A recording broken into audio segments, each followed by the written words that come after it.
quand en crypto, tu te retrouves du jour au lendemain avec 100 000, 500 000, 1 million sur ton compte, et c'est arrivé, il y a plein d'histoires comme ça de success story, mais toi, tu as toujours le mindset du gars le mois précédent qui était smicard et qui n'avait pas une thune sur son compte. Et au final, est-ce que tu es devenu millionnaire parce que tu as 1 million sur ton compte ? Ben non. En fait, tu n'as pas le mindset d'un millionnaire. Un millionnaire, tu lui enlèves tout, il va refaire son million parce qu'il a un mental.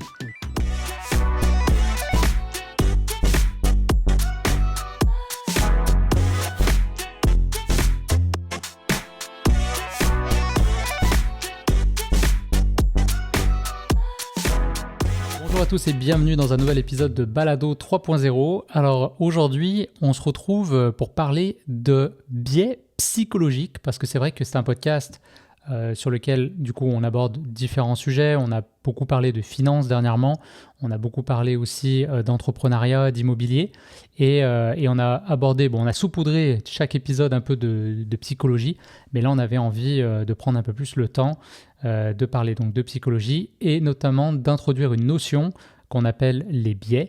Donc on va les définir, on va en nommer quelques-uns, il faut savoir qu'il y en a énormément, donc on ne pourra pas faire une liste exhaustive aujourd'hui, mais on peut tout du moins essayer de parler des plus importants, on va dire, et de ceux qui nous ont impactés des fois à titre personnel. Donc voilà, c'est un peu l'objectif du jour. Pour ceux qui découvrent le podcast aujourd'hui, eh bien, je vous laisse d'ores et déjà mettre un petit like sous l'épisode et vous abonner aussi si vous voulez ne manquer aucun épisode de tout ce qui s'en vient. Et on a plein de surprises pour vous, plein de choses qui se préparent là sur le podcast. Comment ça va les gars ? Super. Ça va bien et toi ? Ça va très bien. Donc vous êtes chaud pour parler des biais ? Ouais. Yes. Allez, c'est parti. Donc peut-être Christian, tu pourrais te définir pour quelqu'un qui n'a jamais entendu ce terme-là. C'est quoi exactement un biais cognitif et pourquoi c'est important de les connaître ? Bien sûr. Moi, ce que j'aime bien donner en fait comme analogie, c'est d'imaginer finalement qu'on porte des lunettes qui sont teintées de couleurs. Disons que ces lunettes, elles sont par exemple teintées de rose. Et du coup, en les portant, notre perception du monde va être constamment influencée par cette teinte rose. Donc même si on sait rationnellement que tout n'est pas rose, notre perception en fait immédiate, elle va être colorée par ces verts et du coup les biais cognitifs, ils fonctionnent un peu de la même façon. Ils sont comme des lunettes invisibles finalement qui vient colorer notre perception et du coup notre jugement et ce qui va nous amener du coup à voir, à interpréter les situations, les gens, les informations d'une manière qui n'est pas exactement la réalité. Et donc du coup c'est hyper important. Je dirais, c'est de la connaissance de soi, mais c'est ne plus être dans un mode automatique et avoir cette capacité de conscience de soi, de prendre du recul et de s'auto-observer en fait pour justement éviter de tomber dans des choix qui seraient trop émotionnels, remettre peut-être plus de rationnel, laisser passer le temps. On va voir après, quand on en a conscience, le fait d'en parler déjà, on va pouvoir s'auto-percevoir et se prendre la main dans le sac quand on est en train de le faire. Et donc du coup de s'auto-analyser d'une certaine façon et de se dire est-ce que je ne suis pas en train justement de rentrer dans un biais, puisqu'on est tous sujets à ces biais, qu'on le veuille ou non. Et d'ailleurs je tiens tout de suite à préciser une chose, c'est que ça va faire justement l'occasion de parler du biais de Kruger. C'est que du coup quand on ne connaît pas très bien, t'en avais parlé François dans un autre épisode, tout à fait. Quand on ne connaît pas très bien un sujet, on a tendance à être encore plus, virulent.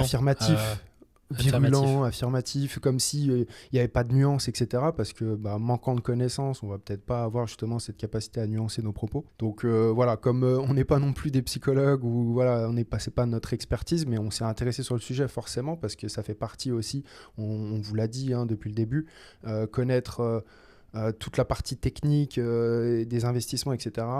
Même d'ailleurs dans l'entrepreneuriat, dans plein de choses, il y a aussi une grosse part de psychologie qui intervient, et donc être au fait de ces choses-là va être extrêmement pertinent pour pouvoir justement arriver à nos objectifs en fait. Donc voilà, on va y aller avec des pincettes, et puis faites le temps aussi de faire vos propres recherches, pas à l'abri de dire des bêtises. Non, très bon rappel Christian, et c'est vrai ce que tu dis, en tout cas au niveau investissement, moi je l'ai vraiment vécu. On a beau avoir toute la connaissance technique, ce n'est clairement pas suffisant. Donc la psychologie joue le rôle, à mon avis, le rôle clé dans tout ça. Alors c'est vrai qu'on dit des fois que quand on a conscience du problème, c'est la première étape, parce qu'après ça, on peut justement, comme tu disais, s'auto-observer, mettre en place peut-être des stratégies, des garde-fous qui nous évitent de succomber à nos biais. On est tous sensibles, je pense, à certains biais plus qu'à d'autres. Donc de mieux se connaître, c'est clairement une étape essentielle vers la réussite, qu'elle soit professionnelle ou même personnelle, tout du moins. Christian, tu nous as parlé là du biais de Kruger. Donc ça, c'était le premier biais finalement qu'on voulait aborder avec vous. François, veux-tu nous parler du deuxième biais? Moi, le biais dont je voulais parler, c'est le biais perma-boule, perma-bear, baissier, haussier. Et ça, j'ai été pas mal victime de celui-ci. Moi, j'étais plutôt perma-bear. Et ça peut être très délicat, surtout sur un marché qui est parabolique comme sur les cryptos. Donc, c'est un biais sur lequel j'ai beaucoup travaillé. Et encore une fois, vous pouvez pas totalement enlever votre biais. Hein. Il est là, il sera toujours là. La lunette, elle est là. Mais par contre, vous pouvez être plus réfléchi dans vos décisions. Et c'est ça qui va être important. C'est au moment où vous allez prendre une décision, potentiellement, vous allez avoir une petite alerte qui va arriver. Et donc voilà, moi, ça fait longtemps que je travaille avec ce biais baissier qui est en fait, à chaque fois que le marché prend 5, 10, 15, 20%, à l'époque, c'était plutôt sur le marché traditionnel que je travaillais, et j'avais tendance à vouloir shorter le marché. Je disais, mais non, c'est pas possible qu'il aille chercher des ATH.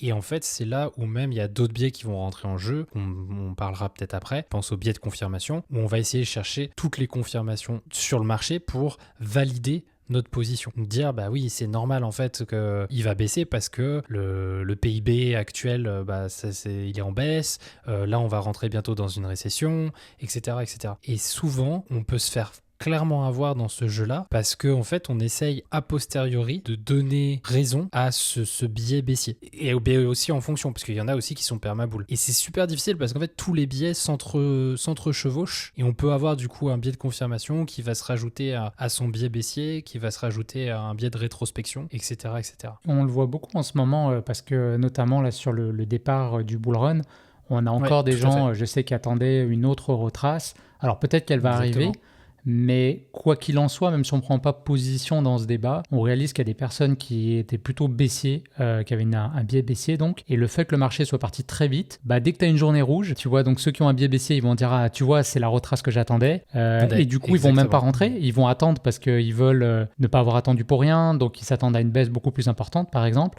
Et ceux qui sont sur un biais haussier, à l'inverse, ils disent c'est parfait, il y a des rabais, il faut en profiter, buy the dip, et on achète à tout prix toutes les bougies rouges parce que nous, de toute façon, on a un biais aussi. Donc l'un comme l'autre, on voit qu'ils sont effectivement influencés par leur psychologie. Et du coup, on n'est pas... moi, je pense beaucoup à Mark Douglas qui a écrit un très très bon livre que je recommande tout le temps. On fera peut-être d'ailleurs on avait fait un épisode là-dessus ou pas? Pas sur Mark Douglas. Non, on l'a pas fait. Sur Trade in the Zone, on voulait faire, c'est ça, on voulait le faire. Donc... l'idée, c'est qu'un trader qui est dans la zone ou un investisseur qui est dans la zone, il est dans une espèce de neutralité, on va dire, émotionnelle, où quand il regarde les informations, il les regarde pour ce qu'elles sont. Et notamment, quand on regarde le prix, vraiment, c'est de partir du principe que toute l'information est là et de ne pas opposer nécessairement un biais et de voir, parce que le marché il nous dit si on est plutôt en hausse ou plutôt en baisse. Et en ce moment, si on regarde le marché, alors peut-être que c'est mon biais aussi qui parle, mais je pense qu'on est dans un marché qui a montré qu'il voulait aller chercher des nouveaux plus hauts.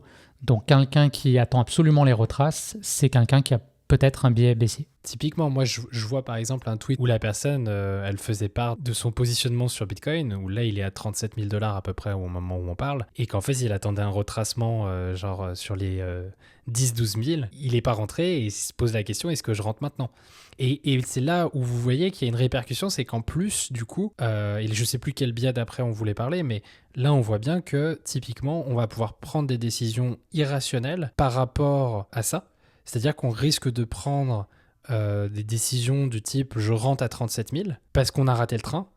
Donc là, on est dans le FOMO et on va potentiellement en fait créer un peu comme une aversion à la perte. On en parlera juste après. Parce que du coup, c'est comme si on avait perdu d'une certaine manière. On a perdu un gain potentiel. Vous voyez ce que je veux dire ? C'est même pas une vraie perte. C'est même pas une vraie perte qu'on a perdue, c'est la perte potentielle que si le truc a été bien rentré à 15 000, si j'étais bien rentré à 15 000, j'aurais dû techniquement faire tout ça. Sauf que t'es jamais rentré, t'as jamais fait ça. Et ça, c'est super délicat parce qu'encore une fois, un autre biais appelle un autre biais qui appelle un autre biais. C'est ça, on passe de l'un à l'autre rapidement en fait. Ouais. Intéressant. Mais on voulait après aborder le biais de rétrospection. Christian, je ne sais pas si tu veux nous en parler plus. Oui, bah ça, je pense que ça va parler à tout le monde, hein. De toute façon, on est à chaque fois tous sujets, mais c'est vrai que des fois, on se retrouve plus dans certains. Le biais de rétrospection, c'est vraiment quand... C'est faire la distinction entre quelque chose que si je vous le demande, vous n'êtes pas forcément en mesure de me le dire.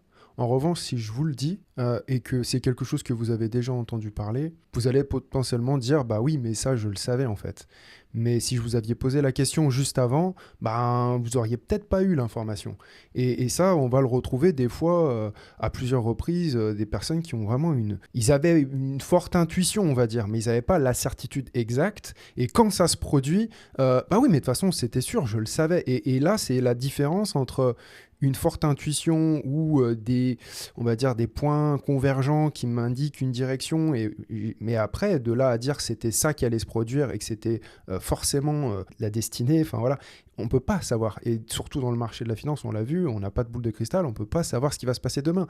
Donc, de là à dire, non, mais de toute façon, parce qu'on le voit dans le marché, des fois, moi, à un moment donné, quand on était à la fin du bull run, il y en a qui disaient, ouais, ça va repartir, d'autres qui disaient, mais non, c'est mort. Et puis chacun, en fait, disait ce qu'il avait envie de dire, mais personne n'était vraiment sûr de rien du tout. Et c'est quand il y avait les choses, voilà, qui sont arrivés que là, ils ont commencé à dire « Non, mais de toute façon, je l'ai toujours dit depuis le début. » Et si on reprend les anciennes vidéos, peut-être qu'il y avait du doute quand même. Donc, c'est de se méfier par rapport à ça quand on le sait, de pouvoir se regarder avec du recul et rester humble finalement parce que des fois, on ne sait pas en fait. Il faut accepter le fait de ne pas savoir. Et je donne un exemple simple. Là, si vous êtes d'accord avec tout ce qu'on vient de dire et que pour vous, c'est évident, c'est que techniquement, vous êtes potentiellement dans le biais de rétrospection. Et puis ça vous l'a peut-être fait de manière plus terre à terre avec, je sais pas, quelqu'un qui vous pose la question quelle est la capitale de l'Australie. Puis là, vous savez pas. Mais pourtant, si je vous dis la capitale de l'Australie, c'est Canberra, vous allez dire, mais ouais, je le savais, on m'avait dit, c'est pas Sydney et tout ça, c'est Canberra. Ça, c'est le biais de rétrospection. Nice, bien illustré. Bien illustré, François. Il y a la notion de coût irrécupérable. Et je ne sais pas si, Christian, tu peux nous parler plus précisément de ce que ça veut dire. Alors, celui-là, je l'aime beaucoup. Coût irrécupérable, c'est cette idée... En fait, à chaque fois, j'ai l'impression qu'il y a quelque chose qui se dessine dans les biais, c'est tout ce qui se passe au niveau neurologique, au niveau émotionnel, et puis du coup qui va peut-être venir entraver le côté rationnel. Et je dirais qu'il y a aussi cette notion de temps. C'est-à-dire le passé, le présent et le futur. Et quand les choses commencent à se mélanger, c'est là où on n'est plus finalement dans l'instant présent, à pouvoir prendre une décision avec les faits. Et typiquement, le coût irrécupérable, c'est quand on a une attache par rapport à un coût qui s'est produit dans le passé. Et je sais que c'est très difficile, et moi je sais que j'ai été sujet à ça, de de trancher, être capable de vraiment se dire, ça c'est fait en fait. Lâcher l'historique, même si ça nous compose d'une certaine façon, ça nous a construit, ça nous a permis de devenir l'homme, la femme qu'on est aujourd'hui. Et donc c'est pour ça que d'une certaine façon, si on voit les coûts irrécupérables comme finalement un investissement en soi et que du coup on n'a jamais vraiment perdu parce qu'en fait tout est équilibre et il y a autant de pertes que de gains, tout dépend comment on regarde les choses. Finalement on lâche cette perte, mais en fait finalement voilà, c'est ça, on l'a récupérée d'une certaine façon et elle va nous permettre de peut-être reprendre d'autres décisions. Or, si on est attaché et qu'on veut pas lâcher le passé, à ce moment-là, ce qui va se passer, c'est que c'est notre passé qui va nous influencer, un peu comme si c'était, si je parle de moi par exemple, un ancien Christian qui a pris une décision à un moment donné. Moi, par exemple, l'orientation professionnelle, j'aimais bien donner l'exemple d'une personne qui a pris des longues études, admettons dans la médecine ou dans le droit, etc. Donc là, typiquement, elle a pris une décision à un moment donné. Puis peut-être que sur le chemin, elle s'est rendue compte que c'était pas la décision qui va vraiment l'épanouir, qui va lui permettre d'être heureux, etc. Mais peut-être que du coup, alors il y a d'autres biais qui vont se mélanger à ça, mais il va y avoir potentiellement ce côté de se dire, mais ouais, j'ai investi tout ce temps, toute cette énergie, et si j'arrête, si je coupe, si je change de voie professionnelle, si je lâche mes pertes dans l'investissement cryptographique, etc., c'est comme si j'avais perdu ça. Or, en fait, c'est réussir à se dire, mais non, ça c'est le passé, et maintenant, c'est un peu faire table rase, et se dire vers où je m'oriente, et qui est juste aujourd'hui par rapport au Christian d'aujourd'hui et pas du Christian d'hier. Parce que sinon, c'est le Christian d'hier qui va continuer à prendre les décisions pour le Christian d'aujourd'hui et le Christian de demain. Et là, du coup, on inverse les choses, c'est le passé qui oriente l'avenir, en fait. Et oui, il peut l'inspirer, parce que je pense qu'il n'y a rien à acheter du passé, il y a tout à y comprendre et y intégrer, des belles leçons à en tirer. Et là, du coup, c'est vraiment, je me sers du passé comme une source d'inspiration et de croissance. Mais vous voyez, il n'y a plus ce lien toxique ou ce lien qui vient nous influencer dans nos choix, qui pourrait ne plus finalement être pertinent, parce qu'au final, si aujourd'hui, tu n'es plus épanoui dans les études que tu as entrepris, c'est quoi la logique, en fait, de vouloir à tout prix continuer, en fait, si ça ne va pas permettre de récupérer, en fait, ces années? Ouais, moi, ce que je donne comme exemple, souvent, c'est t'as acheté, je sais pas, une place de cinéma et tu te sens vraiment pas bien. Tu vois, genre, t'es malade, tu vas te forcer à aller voir le cinéma et à gerber dans la salle de cinéma et passer un mauvais moment à regarder ton film. C'est très parlant. Ouais. T'as payé ta place, tu l'as perdu, c'est pas grave. Que tu l'aies vu ou que tu le vois pas, film. Le coût a été dépensé, en fait. Le coût a été payé. Et en fait, c'est là où Mm. beaucoup de gens se font avoir, c'est que, et c'est normal, hein, le biais est fait pour ça, c'est qu'ils pensent qu'on peut récupérer cet argent. Non. Et c'est pour ça qu'en investissement, c'est encore plus dur. C'est que comme la perte ne se fait que quand on a vraiment vendu, eh ben on a tendance à encore plus être victime de ce biais. Et du coup, à se dire, mais je vais pouvoir me récupérer, je vais pouvoir regagner l'argent que j'ai perdu, je vais pouvoir... Et c'est là, encore une fois, où d'autres biais vont arriver et on va commencer à faire une accumulation, aversion aux pertes, etc., qui vont se rajouter. Donc, super important, parce que vous voyez, là, par exemple, avec Christian, on en a parlé hier, on reparlait de son bag de crypto. On était en train de faire un petit échange pour voir comment il se débrouillait sur son bag. Oui, on en a parlé dans l'épisode dernier en plus. Donc, de comment on s'était positionné par rapport au bull run. Ouais, totalement. Et justement, je pensais à ça. J'avais envie de vous challenger là-dessus. Quand Christian disait qu'il souhaitait garder ses bagues, vas-y, je te laisse continuer, mais j'imagine que c'est là que tu allais. Et bah, c'est exactement là où j'allais. En gros, on en parlait avec Christian parce que il savait pas trop ce qu'il faisait. Il y a des tokens dans son portefeuille où il avait mis pas mal d'argent. Il avait fait des moves d'aversion aux pertes qui étaient un peu décisions irrationnelles par rapport à ce qui était censé être fait durant le bull market, parce que voilà, il a peut-être eu un peu d'argent du bull qui est tombé de manière subite, et il a vu cet argent pas comme de l'argent réel, donc il a pris des risques inconsidérés par rapport à ça. Et puis maintenant, les tokens ont descendu de 90-95%. Et la question, c'est qu'est-ce que je fais de mon bag? Est-ce que je le vends? Est-ce que je le vends pas? Et tout ça. Et ça, typiquement, c'est le coût irrécupérable. C'est de se dire, normalement, en investissement, jamais je prends des décisions par rapport à ce que j'ai pris comme décision passée dans mes investissements. Je suis obligé de repartir à froid. De là, maintenant, mon bag, j'ai 200 balles sur tel token. Qu'est-ce que je fais avec ces 200 balles? Est-ce que je continue à l'investir sur ce token-là? Ou est-ce que je vais sur un autre token qui, pour moi, a plus de performance potentielle sur les 3 prochains mois? Enfin, après, il faut une notion de temps. 3 prochains mois, 3 prochaines années, etc. Parce qu'après, il y a la vision du temps qui est quand même important. Parce que peut-être que le projet sur lequel vous êtes, il est intéressant. Mais peut-être que vous, dans votre tête, si vous avez une horizon de temps d'1 an, c'est pas la même chose que si vous avez un horizon de temps de 10 ans. Peut-être que votre projet est très intéressant sur 10 ans, mais peut-être pas sur 1 an. Oui, ça peut être, toi, tu avais ton bac de Chili's. Je pense que ça veut dire, la réponse peut être quand même, je garde mon bag, mais c'est de prendre la décision dans une neutralité émotionnelle où on ne se dit pas, ah oui, mais il y a un coût ici, j'ai perdu cet argent. Si je vends, clairement, en fait, la perte, elle est faite. D'une façon ou d'une autre, si tu avais 1000, tu es à 100 aujourd'hui, tes 900, ils sont partis. Donc, si tes 100, tu décides de les sortir de ce projet parce que tu penses qu'il est sur une narrative moins intéressante, par exemple, pour le bull run, et tu dis, je pense que l'IA, par exemple, c'est le plus prometteur, je le change de projet. Ça peut avoir du sens en fait, tu vois. Et puis peut-être que ton projet, il était très bien, il a baissé comme tous les autres, tu penses qu'il a quand même quelque chose à jouer, à ce moment-là, tu décides de rester investi dessus. Moi, le truc que je me dis, je vais rester dans mon exemple, imaginons que j'avais mis $1000 sur une crypto, et aujourd'hui, je me retrouve à $100. Moi, le petit hack mental que j'utilise, parce que c'est vraiment un biais là qui m'a beaucoup impacté à titre personnel, c'est de me dire, est-ce qu'aujourd'hui, si j'étais pas investi sur ce projet et que j'avais 100 balles dans les mains, est-ce que je les remettrais sur ce projet-là? Et la différence entre je les remettrais versus est-ce que je les laisse, c'est pas la même. Tu vois ce que je veux dire? Déjà, ton cerveau, il n'entend pas la question de la même façon.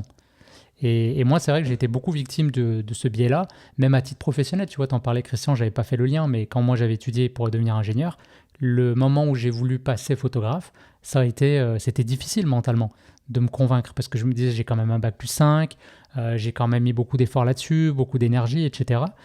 Et j'imagine même quelqu'un... moi, j'ai fait mes études en alternance, donc j'ai été payé pour les faire. Mais il y a des gens qui investissent beaucoup d'argent pour aller dans une école. C'est d'autant plus, j'imagine, difficile pour eux de changer d'avis ou quoi que ce soit. Donc, ouais, super intéressant ce biais-là. Donc, le coût irrécupérable. Donc, d'être bien vigilant par rapport à ça. Je te valide, Julien, vraiment sur ce coup-là. C'est une très bonne idée. En fait, ce que tu fais, c'est, je pense, un truc que tu peux faire dans pas mal de biais.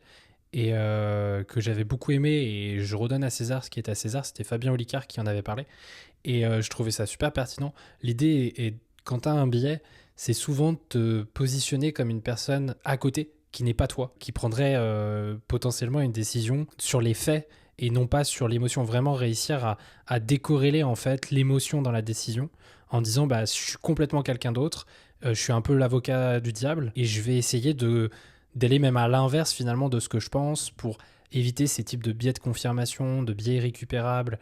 Ça peut vraiment aider à sortir de ce biais-là. Super, je suis content qu'on puisse apporter aussi des éléments de solution. Parce que c'est vrai que de nommer les biais, c'est la première chose comme on disait. Mais voilà, il y a des petits tricks mentaux que vous pouvez mettre en place pour vous aider.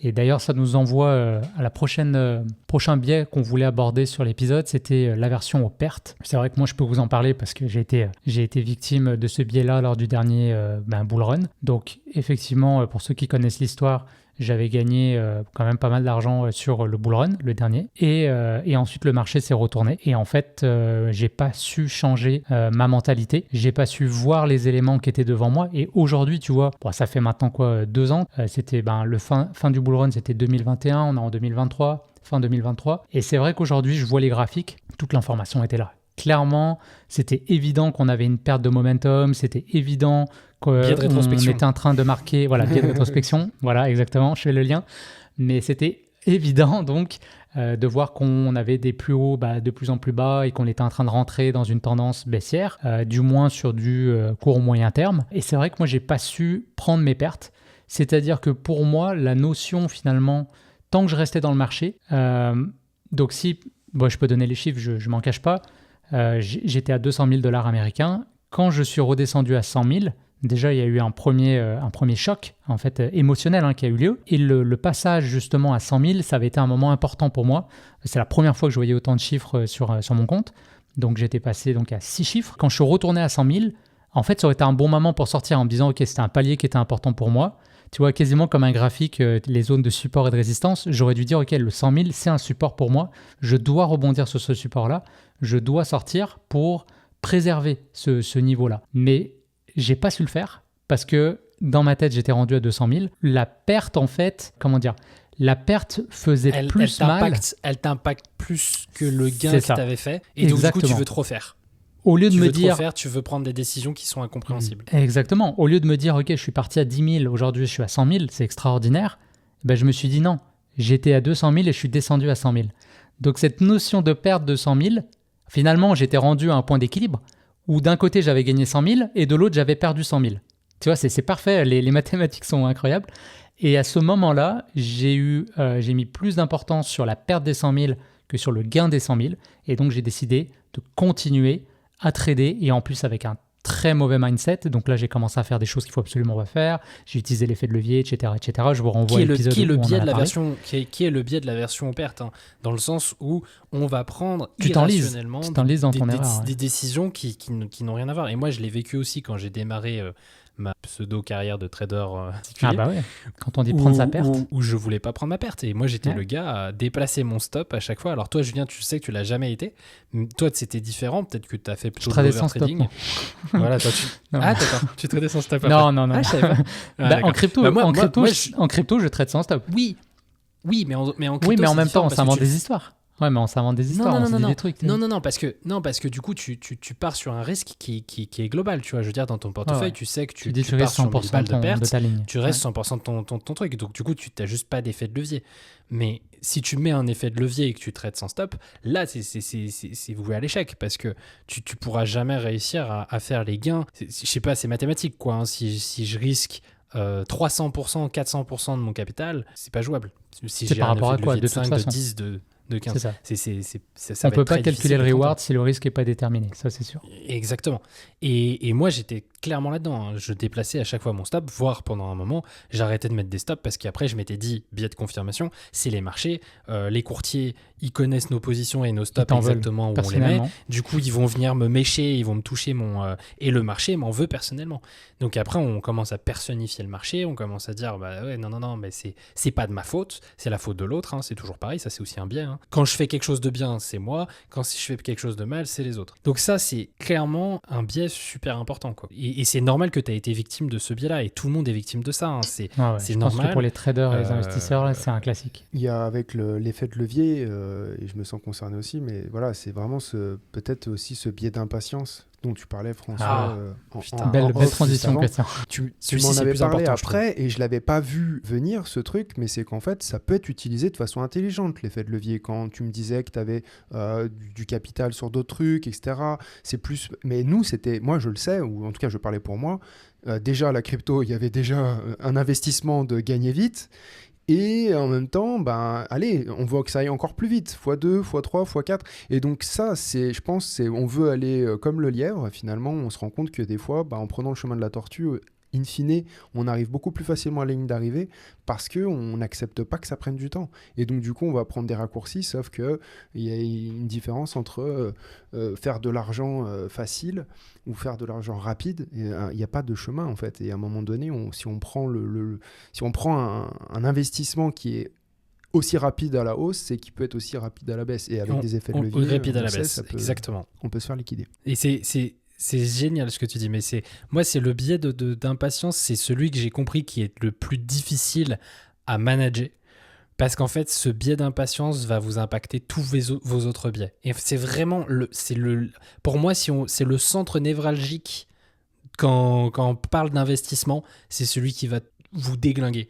Parce que vous n'êtes pas prêt, en fait. Et comme le marché et l'information actuelle est tellement circulante, c'est impossible, en fait. Vous pouvez avoir accès à tellement d'informations, à la minute, à la seconde, qu'en fait, vous êtes tellement... Vous avez juste à cliquer sur un bouton pour commencer à passer sur un graphique en 1 minute. Et là, c'est fini. Et ça, c'est juste un putain de problème de biais d'impatience. Et en plus, moi, je dis, maintenant, ça, c'est une chose que j'ai compris, parce que c'est vrai qu'on s'expose à la crypto, parce que malgré tout, ça ne veut pas dire qu'il ne faut pas essayer de prendre des raccourcis dans la vie, mais ça veut dire qu'il faut bien être conscient quand même qu'il y a une construction, à mon avis, du mental qui se fait. Et quelqu'un qui va investir, par exemple, sur les marchés, où on parle allez, on va prendre un chiffre, 10%, entre 5 et 10%, on va dire, par année d'intérêt, ton mental a le temps de s'habituer, parce que c'est du long terme. Tu as le temps de voir ton capital grossir tranquillement et tu es prêt à changer en fait en tant qu'individu aussi. Tu as une mentalité qui est différente.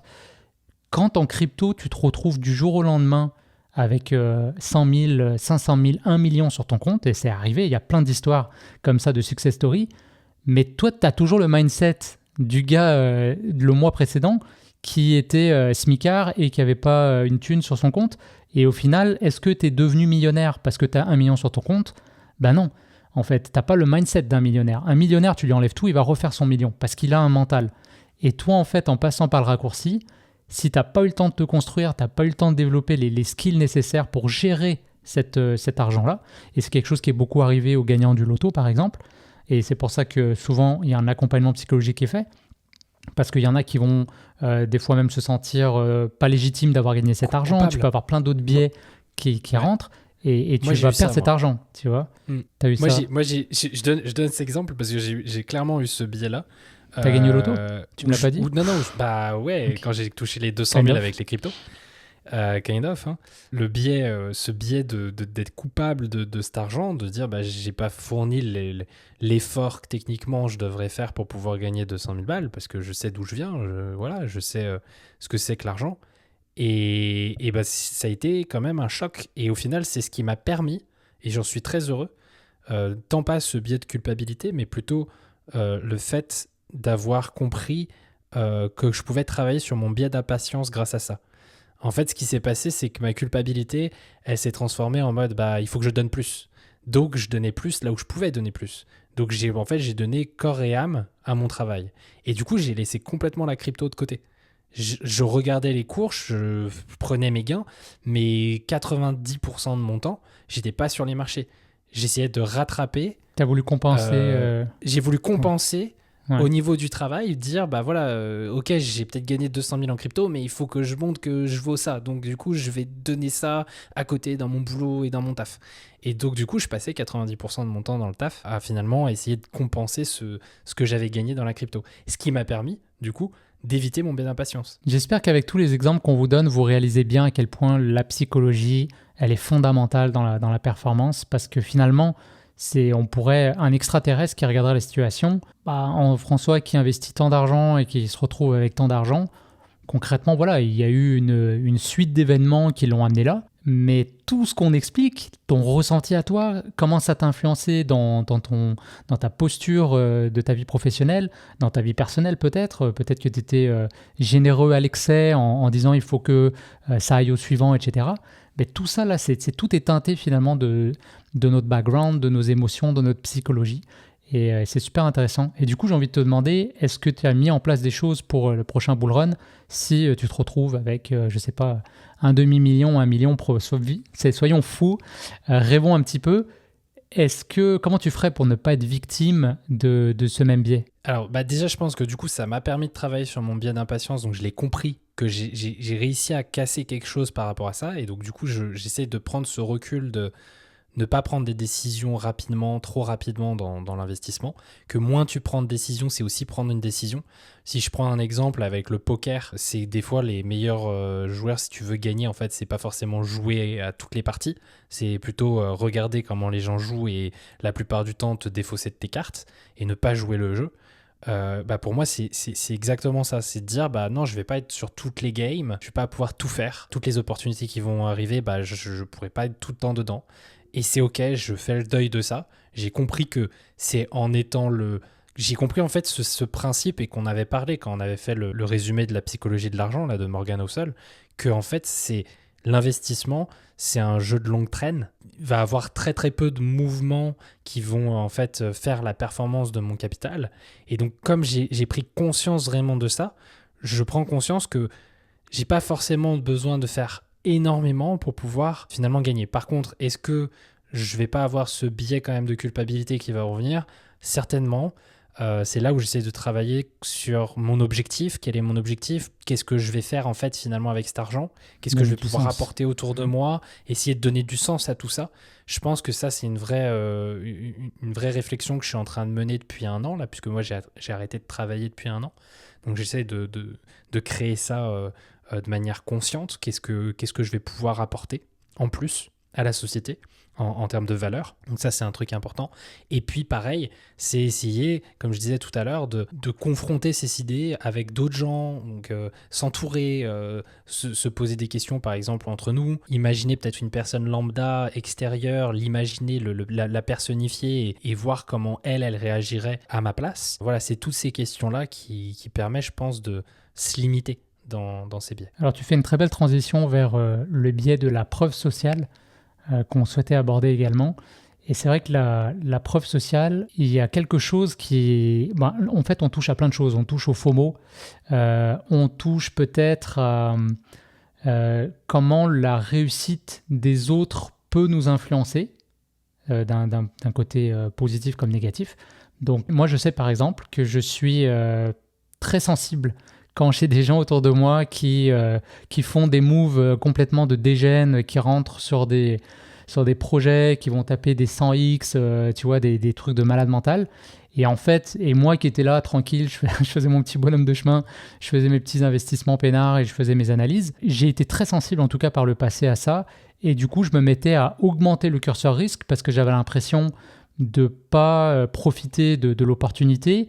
Et je pense que la preuve sociale jouait sur moi parce que je me disais, je suis aussi bon que cette personne-là ou je suis aussi méritant que cette personne-là. J'en connais assez, tu vois, et tu t'inventes plein d'histoires. Et en fait, c'est que tu traduis finalement peut-être même ta valeur. Alors, je ne sais plus si je suis sur le même biais ou si ça touche encore un autre biais, mais ta valeur personnelle dans la performance que tu peux réaliser, alors que ça n'a absolument rien à voir, qui a une grande, grande part de chance. Et tu vois, aujourd'hui, là, je vois par exemple le Tao qui a complètement explosé. Je me rends compte que j'ai beaucoup évolué là-dessus parce qu'en regardant le Tao, aujourd'hui... Honnêtement, je regarde ça, je suis comme « Oh, nice !» J'ai pas du tout envie de rentrer maintenant. Donc, je suis tellement content de voir que j'ai évolué là-dessus. Mais je suis certain que si on était au dernier bull run, je serais rentré. Je serais rentré YOLO sur le Tao. J'aurais dit « Ok, let's go, les objectifs sont encore loin et tout. » Et donc voilà, c'est un projet qui a fait, pour citer aux gens, 400-500% en 3 semaines. 3 semaines, 4 semaines. Donc, c'est complètement délirant. La date, c'est le projet qui a le plus explosé. Mais en fait, aujourd'hui, Christian est dedans. Christian est dans le Tao. Bien ouais. Ouais, Christian est dans le Tao. Et au final, tu te dis. Grâce à François, j'ai pris mes gains aussi, tu vois.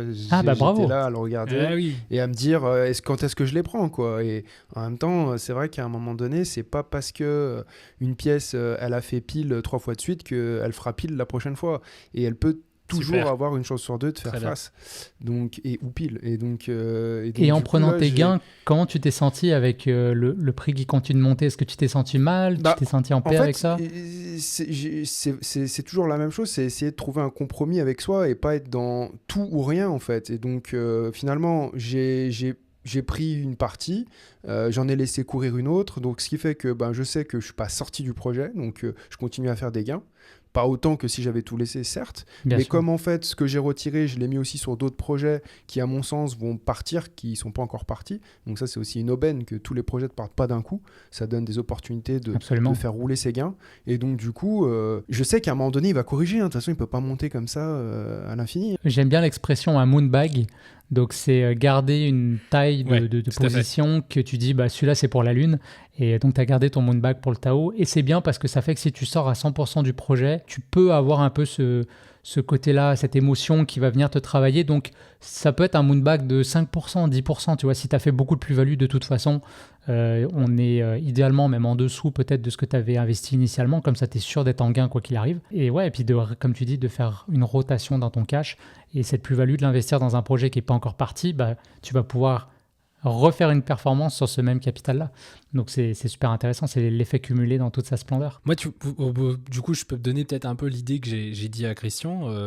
Donner le scénario. Moi, ce que je lui ai conseillé sur Tao, et encore une fois, ce n'est pas un conseil en investissement, mais c'est plus un conseil si ça vous arrive quand vous avez des gains comme ça de quelque chose qui est monté to the moon et vous ne savez pas quoi faire et vous avez peur de faire une bêtise ou vous pensez rester dans cette position parce que vous ne savez pas quoi. Essayez, comme a dit Julien, de ne pas avoir blanc ou noir. Et même, j'adore l'idée du moonbag, mais je pense que vous avez le droit encore même de croire au projet. C'est ce que je dis à Christian, c'est pas interdit de croire encore au projet. Et moi, c'est une technique en tout cas que j'utilise, c'est je récupère des gains, ok, je les réinvestis et je fais de l'effet cumulé avec d'autres tokens, mais en plus, je peux rester encore avec d'autres parties de mon bag du projet à sortir petit à petit. Je ne suis pas obligé de tout sortir d'un coup, 95% et puis garder juste 5% pour mon bag, mais je peux sortir 50% du projet.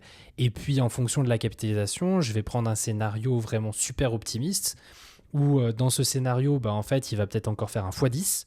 Mais sur ce scénario-là, en fait, je vais prendre mes gains petit à petit sur le chemin. Et tu fais un DCA out, en fait. DCA out, exactement. DCA out, merci Julien, c'est exactement ça. Où je vais dire, allez, si du coup j'imagine un x10, ça veut dire qu'il va arriver, allez, là si on prend le Tao à $3000, et du coup ça veut dire quoi ? Je vais peut-être sortir 5 à 10% de position tous les $100. Ouais. Après, il y a la notion aussi moi j'aime bien de trailing stop. Si on dit qu'on veut vraiment, et ça il faut bien le décider au début, parce qu'il ne faut pas changer de stratégie en cours de route, c'est ça le piège. Totalement. Mais si vous vous dites, OK, moi je veux vraiment surfer la tendance, à ce moment-là, la notion de trailing stop, c'est de dire qu'on va remonter notre stop pour suivre la position. Alors si on est dans l'analyse technique, on peut le faire graphiquement. On peut déterminer des niveaux, on peut programmer même un stop pour que ça se fasse automatiquement si jamais ça redescend dans la nuit, et on va suivre ça. Si jamais vous n'êtes pas dans l'analyse technique et vous voulez quand même appliquer cet effet de trailing stop, une façon, c'est de prendre des profits sur un pourcentage. Donc si vous dites par exemple, je prends 50% quand on arrive à tel niveau, et après sur tel autre niveau, je vends 50% du 50% restant, et de cette façon-là, vous pouvez toujours, par exemple, j'ai dit 50%, mais ça peut être n'importe quel chiffre, mais on peut toujours continuer comme ça, à l'infini quasiment, de prendre la moitié de ce qui reste, et de cette façon-là, vous pouvez vraiment surfer, mais complètement jusqu'au bout, jusqu'au dernier truc. Moi, c'est ce que je préfère. Et ça, c'est super intéressant. Moi, personnellement, dans ma psychologie, c'est ce qui fonctionne le mieux, parce que je sais que du coup, j'ai pris des gains, je me suis récompensé, je peux faire de l'intérêt cumulé et aller sur d'autres projets. Et en même temps, je sais que j'ai encore un bag qui continue à grossir. Et moi, c'est comme ça que je fonctionne. Je peux pas jouer à me dire, allez, vas-y, je prends 95% et puis je me casse et puis je garde juste un petit mot de bag. Je pourrais encore avoir des regrets. J'ai besoin quand même d'essayer d'établir des scénarios, même si au final, le scénario se passe pas et que peut-être je vais avoir 50% de mon bag encore qui va peut-être redescendre, et c'est pas grave, au moins j'aurais pris 50% de gain. En fait, dans tous les cas, je suis content et je suis heureux d'avoir fait mes moves. C'est-à-dire que j'ai déjà récupéré des gains, donc je suis content. Si le truc, j'y crois, je vais le garder, et ça sera un investissement du coup peu plus long terme, parce que c'était le scénario de base, hein, on est bien d'accord, c'est pas je change mes scénarios, hein, c'était un scénario long terme, juste il a été au contraire plus rapide dans ses gains, donc je récupère des gains. C'est plutôt dans ce sens-là. Et ça, je trouve que ça marche en tout cas très très bien pour moi dans ma psychologie. Essayez-le pour vous, mais retenez ça, tout n'est pas noir, tout n'est pas blanc, c'est toujours une nuance de gris, et donc essayez de bouger le curseur en fonction de vous pour vous sentir bien. Et si je reviens sur ce qu'on disait, et je pense que c'est là où on voulait aller avec le biais de preuve sociale, c'était aussi un peu ce biais de tribalisme. Faut bien se rappeler que c'est pas parce que vous êtes dans un projet que vous y croyez dur comme fer que ce projet va réussir. Et je pense que ça, c'est vraiment important, et on le voit bien, c'est la guerre des cryptos entre elles, alors que je trouve que c'est complètement incohérent et qu'on devrait tous dans le même écosystème, tous s'aimer. Ça devrait au contraire nous pousser à aller plus loin et à aller plus fort ensemble. Mais non, il y a la XRP Army, et puis il y a les Solana Boy, et puis il y a les Ape, et puis il y a etc., etc. Et vous pouvez, si vous voulez, trader ce genre de narratif, vous avez le droit. Je sais que Julien, toi, au bout le dernier, tu l'avais fait avec le loopring, et ça t'avait fait pas mal d'argent avec ça.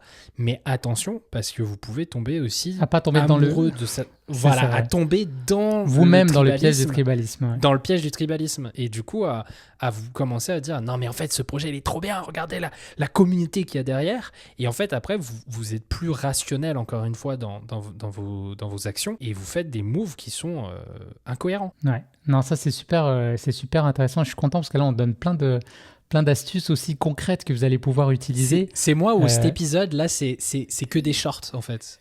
Ouais, il n'y a que des shorts. Mais non, c'est vraiment cool parce qu'on donne plein d'astuces. Et tu vois, notamment, c'est vrai que moi, aujourd'hui, j'aime bien... c'est quasiment ma stratégie principale sur les cryptos. J'achète de l'émotion, tu vois. Je regarde, après ça peut se traduire graphiquement, il y a des façons de l'analyser, c'est des choses qu'on peut apprendre, de comprendre les graphiques et de quelle émotion en fait les investisseurs, dans quelle émotion ils sont actuellement. Et c'est vrai que quand vous achetez une émotion, vous vous exposez vraiment à des plus-values qui peuvent être complètement hallucinantes en fait, comme ce qui se passe sur le Tao en ce moment, c'est pas raisonnable, mais on n'est plus dans le domaine du raisonnable, on est dans le domaine de l'émotionnel. On a toute la tribu justement derrière, les gens qui sont sur le Tao, qui ont fait, alors peut-être même biais de confirmation, je le savais, ça allait exploser. Donc en fait, tu as toute cette psychologie derrière qui vient backer ton mouvement. Et après, il y a le FOMO. Donc là, c'est les gens, on est dans le piège justement, ok. De rétrospection. J'ai manqué ça. Je le savais, ça allait partir. Le biais haussier, le biais... Voilà, Tao, là, c'est tout. Il résume tous les biais. Et en fait, ça fait un cocktail explosif qui est autant sur le rocket qui s'envole, mais autant vous. Et là, c'est vraiment la mise en garde que je peux donner. c'est attention, si vous n'êtes pas monté dans ce train-là, il y a d'autres opportunités qui s'en viennent. Restez concentré, restez à l'affût et essayez à la limite d'analyser ce qui est en train de se passer et d'en tirer peut-être des grandes règles et des leçons que vous allez pouvoir ensuite modéliser dans un système que vous pouvez trader qui est pour le coup objectif parce qu'on peut avoir un système très cartésien mais qui lui s'appuie sur des signaux émotionnels. Et ça, c'est intéressant. Et on parle des cryptos, mais rappelons que ça se fait aussi dans le domaine de la finance traditionnelle. Le loopring, typiquement, c'était après l'affaire GameStop. Après GameStop, et c'était très corrélé à ça. Et vous voyez, GameStop, c'est une action et c'est exactement ce qu'on dit. Hein, c'est un biais de tribalisme clair et net, quoi. On va finir sur le biais du survivant, François. Je sais qu'on l'avait déjà abordé dans un épisode, mais je l'aime bien celui-là. Je ne sais pas si tu veux nous en parler. Le biais du survivant, moi je l'adore, c'est mon petit chouchou. Alors c'est celui qui en fait passe un peu à la trappe. C'est celui où en fait on oublie de regarder au bon endroit. On oublie de regarder au bon endroit parce que on regarde souvent les personnes qui réussissent. Et est-ce que l'objectif est de regarder que les personnes qui réussissent ? Eh bien, pas forcément. Je vous rappelle en fait le biais du survivant, comment il avait été fait. C'était pendant la guerre, il y avait donc des avions qui partaient à la guerre et on voulait faire en sorte qu'il y ait le moins de pertes possible de ces avions. Et donc du coup, on va regarder un peu les avions qui reviennent de la guerre et puis on va essayer de consolider ces avions pour avoir le moins de pertes possible. En fonction des impacts de balles. En fonction des impacts de balles, etc. Sur le fuselage. Et en fait, l'erreur classique, et tout le monde a ce biais-là, c'est que quand on voit l'image de l'avion avec les impacts de balles, la première réflexion qui nous vient, c'est de blinder là où il y a eu les impacts de balles. En se disant, ça va aider les avions à devenir plus solides, plus résistants, et donc du coup à parce que l'avion a été touché là, donc c'est concret. Il a été touché là, donc on renforce ces points faibles-là. Ces points faibles-là. Sauf que c'est les avions qui sont rentrés. Et donc, du coup, si vous réfléchissez 2 secondes, si c'est ceux qui sont rentrés, c'est pas là où ça a été fatal pour l'avion. Donc, techniquement, c'est que c'est tout là où il n'y a pas eu les impacts de balles sur les avions qui sont rentrés, où techniquement, en fait, ceux qui ne sont pas rentrés, ils se sont pris les balles à cet endroit-là. Et donc, du coup, il faut renforcer là où il n'y a pas eu les impacts de balles de ceux qui sont rentrés. Donc, c'est le biais de survivant. Ça veut dire que faut regarder ceux qui sont morts au combat pour comprendre pourquoi ils sont morts et donc pourquoi les autres ont réussi aussi. Et vous voyez, des fois, c'est ça la difficulté, c'est de comprendre qu'une personne qui a réussi, elle ne sait pas pourquoi elle a réussi. Elle n'est pas consciente. Ou elle pense savoir, mais elle n'est pas complète. Pense savoir, mais on n'en a aucune idée. Et ça, c'était un TED Talk que j'avais entendu parce qu'il y a eu une vague à un moment donné et c'est pas méchant parce qu'en vrai, je suis assez d'accord de tout ce côté. Je crois que c'est Napoleon Hill avec son livre où en fait l'idée, il faut modéliser les personnes qui ont réussi pour pouvoir se créer un esprit qui va permettre d'aller dans le sens de ce qu'on veut obtenir comme résultat. C'est-à-dire, si je veux devenir millionnaire, agis comme un millionnaire. Et ça, je le comprends et je le conçois. Mais potentiellement, si on fait que regarder les personnes qui ont réussi et que écouter leurs tips de comment ils ont réussi, en fait, on regarde que là où eux, ils ont eu des impacts de balles et on regarde pas en fait tous ceux qui ont essayé et qui ont échoué. Si vous regardez tous les youtubeurs qui ont réussi et que vous regardez pas tous les youtubeurs qui ont échoué, et potentiellement, vous verrez pas toutes les facettes de l'échec et donc du coup, vous allez peut-être faire un truc qui finalement va vous tuer. Après, c'est très parlant sur les avions parce que là, c'est quelque chose qu'on peut voir ou ne pas voir. Après, dans la réalité, c'est plus subtil, mais c'est vrai que sur la réussite, il peut y avoir une grande part à la réussite et il peut y avoir plein de facteurs et c'est peut-être pas qu'un, c'est peut-être un ensemble de facteurs. Et si on imagine que l'échec, ça a été peut-être un move, mais là aussi, c'est peut-être plein de choses qui ont été faites ou pas faites, justement. Parce que des fois, on a aussi tendance à regarder des preuves de quelque chose pour pouvoir démontrer cette preuve. Mais des fois, je sais que, comment il s'appelle, Sherlock Holmes, il avait cette capacité justement à regarder l'absence de preuves. C'est-à-dire que pour lui, une absence de preuve pouvait être une preuve. Typiquement, je sais pas moi, la personne, elle rentre, elle a son parapluie, il est mouillé, il y a une preuve qu'il y a de la pluie. Mais la personne, elle rentre, elle a son parapluie, et puis il n'y a pas d'eau, alors qu'il y a de la pluie dehors, le fait qu'il n'y ait pas d'eau sur le parapluie, c'est une information. Alors qu'il pleut dehors, normalement, il devrait être mouillé. Et donc, le fait, des fois, de ne pas avoir une information donne tout autant d'informations que quelque chose qu'on voit. Et c'est hyper intéressant. Je ne sais pas si je suis clair dans ce que je dis. Oui, c'est très clair. C'est juste drôle à dire, mais c'est clair. Et donc, du coup, voilà, je pense qu'on a autant à gagner et à apprendre en regardant finalement nos échecs que nos réussites. Ça pourrait être un peu la et voilà, synthèse exactement. de ça. En fait, c'est finalement plutôt ça que je dirais. Des fois, on a tendance à trop valoriser les success stories sans vraiment comprendre les échecs des gens et quelles sont vraiment les clés de l'échec de la personne. Pas juste qu'elle pense qui a fait qu'elle a échoué, mais vraiment de manière factuelle, qu'est-ce qui aurait fait qu'elle a échoué. Enfin, c'est vraiment, je pense qu'il faut tout poser sur la table et pas présupposer quelque chose, parce que c'est là où on a tendance à avoir des biais qui arrivent et qui commencent à nous attaquer. C'est-à-dire que, typiquement, là, tout ce qu'on dit, potentiellement, on n'a peut-être pas vécu encore un biais qu'on ne vous explique pas, parce qu'on ne l'a pas vécu, et qui pourrait peut-être nous faire faillir durant ce bull market.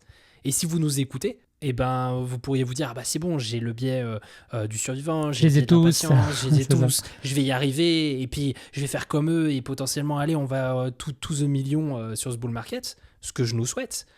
Mais potentiellement, on a peut-être un biais encore qu'on n'a pas vu. Donc ça nous ramène à l'humilité en fait. Et aussi de faire attention quand on voit, parce qu'il y a beaucoup de gourous autoproclamés sur YouTube, et là-dessus on veut, nous en tout cas, vous faire un petit appel à la prudence. Nous-mêmes, on ne se positionne pas du tout comme ça. À la limite, notre approche a toujours été, on apprend en fait, on est en train de faire plein d'erreurs. Je l'ai dit un peu plus tôt, j'ai quand même perdu beaucoup d'argent. Est-ce que justement, j'aurais clairement pas parlé de ça si j'avais voulu me montrer comme un grand seigneur de la crypto qui réussit tous ses coups, mais parce que je pensais que cet échec-là était un bien plus grand maître finalement, avec un enseignement beaucoup plus précieux que les bons coups que j'ai pu faire, et c'est pour ça que je voulais le partager avec la communauté, pour que ça puisse vous servir, vous aider, et en tout cas, donc voilà, je pense que c'était bien de finir sur ce biais-là pour un appel à la prudence, attention, et surtout en bull market. Bull market, où vous allez avoir 10 fois plus de personnes dans le feed que vous suivez, et l'algorithme en fait est fait en plus pour vous donner le biais de confirmation, donc vous donner à manger sur ce que vous croyez. Donc là, vous allez avoir énormément de personnes qui vont arriver comme ça pendant le bull, que vous connaissez ni d'Ève ni d'Adam, qui vont se proclamer Dieu sur Terre de la crypto.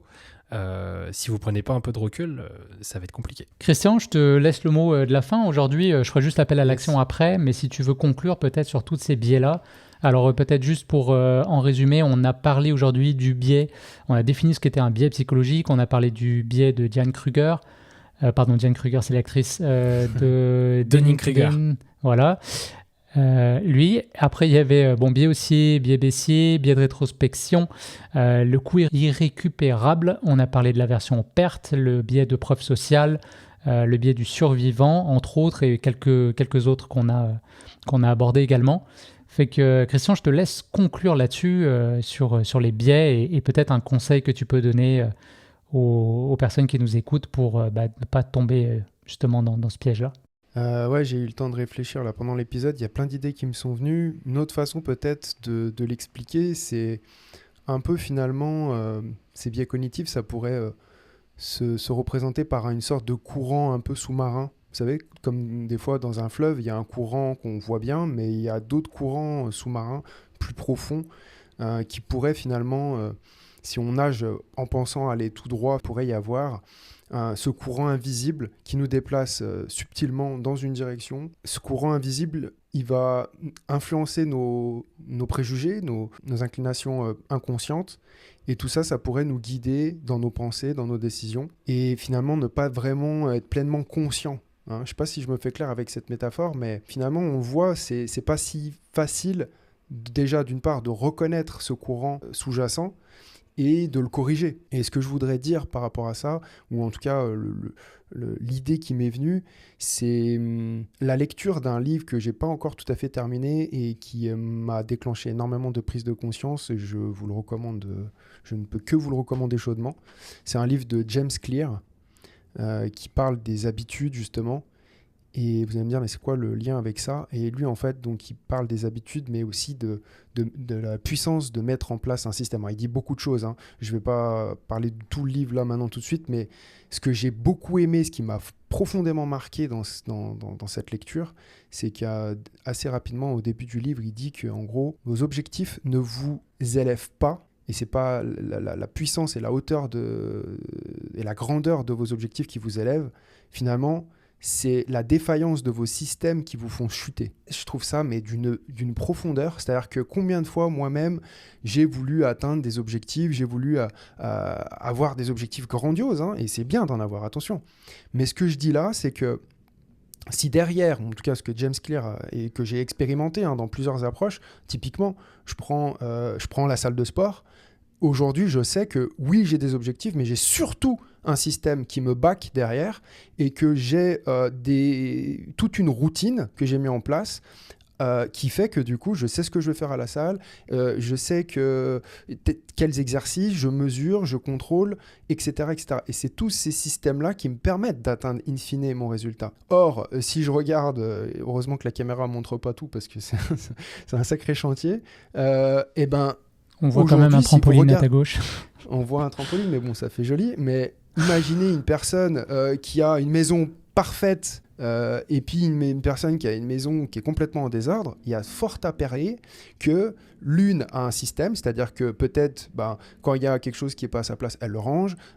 Ou alors à un moment donné, à un état critique, elle va faire des choses qui va faire que ça va redevenir le statu quo, qui est une maison rangée, versus des personnes comme moi qui vont pas avoir forcément un système prédéfini et qui fait qu'à un moment donné, la normalité, c'est le bordel. Et donc, du coup, on va remettre des objectifs pour dire non, je vais ranger, mais ça va être avec de l'énergie, avec de l'effort.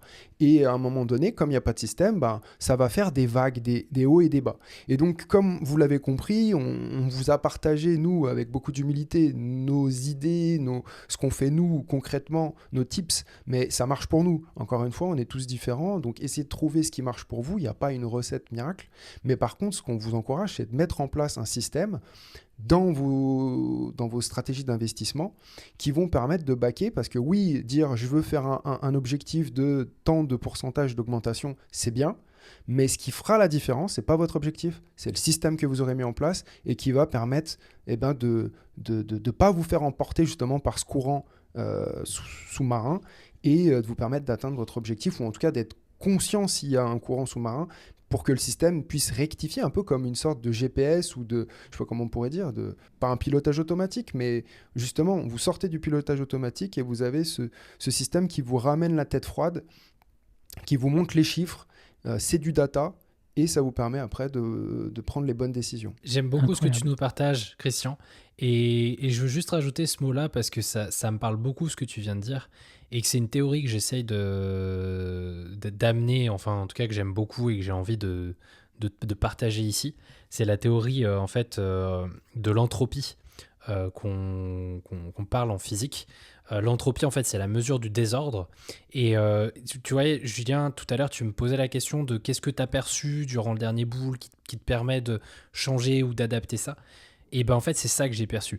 J'ai perçu une notion d'entropie sur laquelle, en fait, on n'a pas forcément de prise. C'est que cette entropie, elle est très délicate, très difficile à gérer et qu'il faut aussi la laisser faire court. C'est-à-dire que le désordre, en fait, il apporte de l'énergie extérieure au système. C'est une bonne chose. Ça va permettre, en fait, à votre système de générer quelque chose. Mais au bout d'un moment, en effet, trop d'entropie, trop de désordre, il va falloir, pour pouvoir finalement reaccumuler de l'énergie, recréer un système qui va permettre de dissiper finalement ce désordre, recréer de l'ordre dans le désordre pour ensuite re-avoir du désordre. Et ça va être des vagues. Et ça, je suis clairement d'accord et je sens qu'il y a quelque chose là-dedans. Mais ce que je veux ajouter en fait dans ta réflexion, c'est qu'il y a un côté où laisser aussi la prise au désordre. La prise au désordre, elle est importante. Parce que c'est là où l'énergie se dissipe, c'est là où il y a quelque chose qui se crée. Je suis pas sûr que la personne qui a tout le temps sa maison bien rangée crée quelque chose. Peut-être que son système lui permet de toujours avoir sa maison bien rangée, mais je pense que c'est important dans la notion de créativité, dans la notion de création de valeur, que parfois, en fait, on laisse place au désordre, on laisse place au chaos. Eh ben, on va vous laisser sur cette réflexion et merci à tous les deux pour cette très très belle conclusion. Je ne pouvais pas espérer mieux. Donc c'est le moment où on vous remercie si vous êtes encore là et que vous nous avez écoutés. Merci pour votre écoute. Si vous souhaitez soutenir le podcast, c'est très facile. Il suffit de mettre un petit like sous l'épisode. Donc là, ça fait déjà 2 épisodes qu'on est en vidéo. Donc je vous laisse également vous abonner à la chaîne YouTube qu'on a créée pour l'occasion. Et puis, je vous rappelle également, on va mettre un lien en description que vous pouvez programmer avec nous une séance une discussion en fait, tout simplement, un espèce de coaching privé pendant lequel on se tient disponible pour vous, pour vous entendre parler de votre projet. Donc, si ça semble être intéressant pour vous, eh bien, utilisez le lien. Donnez-nous votre contact pour qu'on puisse échanger plus facilement et programmer du coup une petite séance de discussion avec nous. Voilà, merci encore Christian, François d'avoir été présents. Merci à vous qui nous avez écoutés jusqu'ici et je vous souhaite une excellente semaine. On se retrouve très vite pour un prochain épisode dans Balado 3.0. Bonne semaine.